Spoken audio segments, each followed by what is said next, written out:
right where you are, I just want you to, right there in your seats, just shut your eyes. What you're about to hear are the sounds of metal BBs striking the side of a tin can. For every BB that strikes, it represents 10,000 lives lost in the wars of America's past. 10,000 lives for every BB. This is the reality of what is occurring in your country. The American Revolution, the Civil War, World War I, World War II, the Korean conflict, the conflict in Vietnam,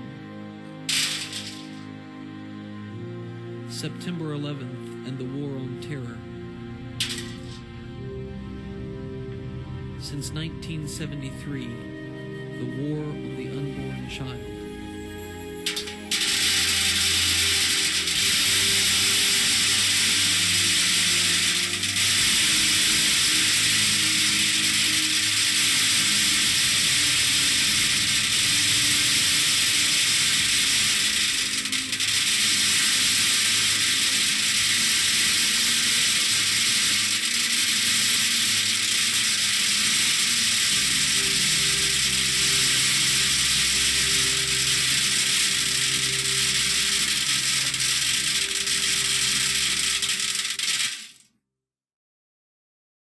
God help us.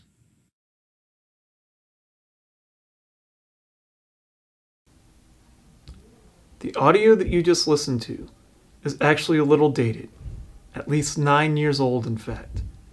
The truth is, the number of children murdered in the womb has only gone up since then.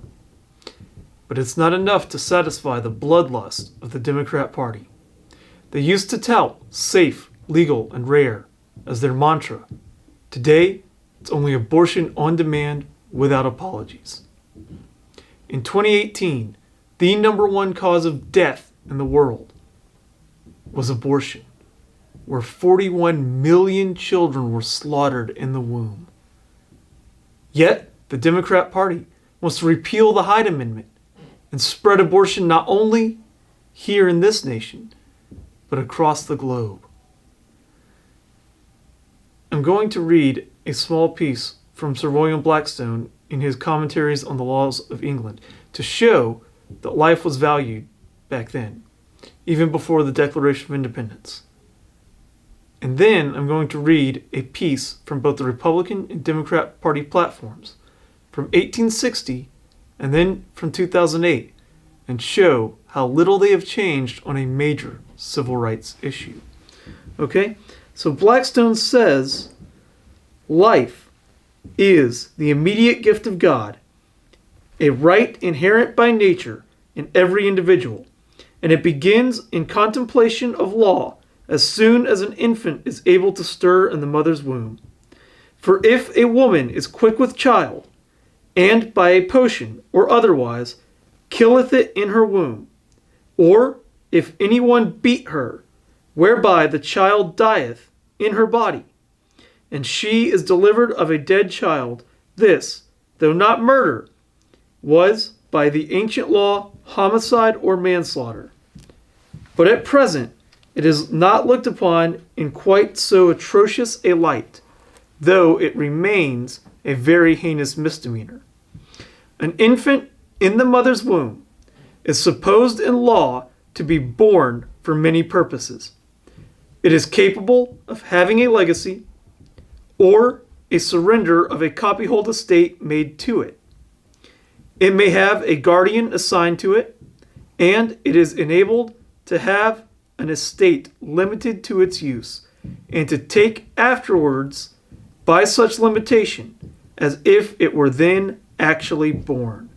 And in this point, the civil law agrees with ours. So, in some cases in the laws of England, those not yet born were already treated as if they were. So the Republican Party was founded to end slavery. And in 1860, this is what their platform had to say about that very issue. Resolved, that with our Republican fathers, we hold it to be a self-evident truth that all men are endowed with inalienable rights of life, liberty, and the pursuit of happiness. That, as our Republican fathers, when they had abolished slavery in all our national territories, ordained that no person shall be deprived of life, liberty, or property without due process of law, it became our duty to maintain this provision of the Constitution against all attempts to violate it for the purpose of establishing slavery. Okay? So, the backing of their position that slavery was wrong is that we have individual rights guaranteed to us by God, and they're found right here in the Declaration of Independence. Okay? The Democrat Party, their position in 1860 says this: resolved that the Democratic Party will abide by the decision of the Supreme Court of the United States upon these questions of constitutional law.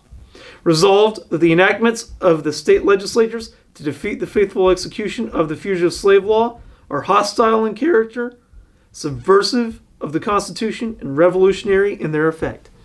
So they backed their position on an unconstitutional ruling, the Dred Scott decision.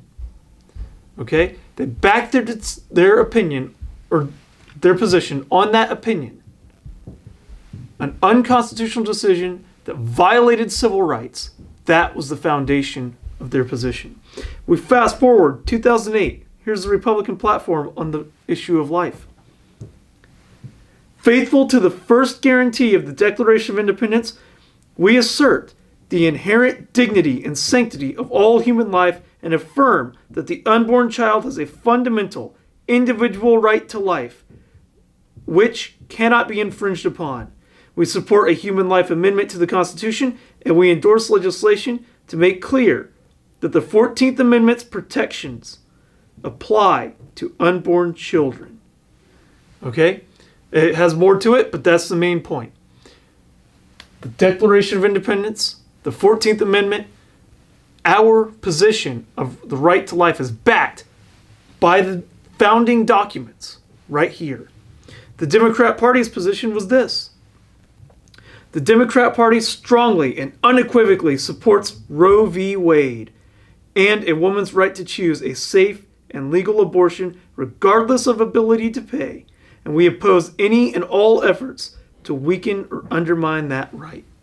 Again, they backed their position on an unconstitutional Supreme Court decision that violates a fundamental right.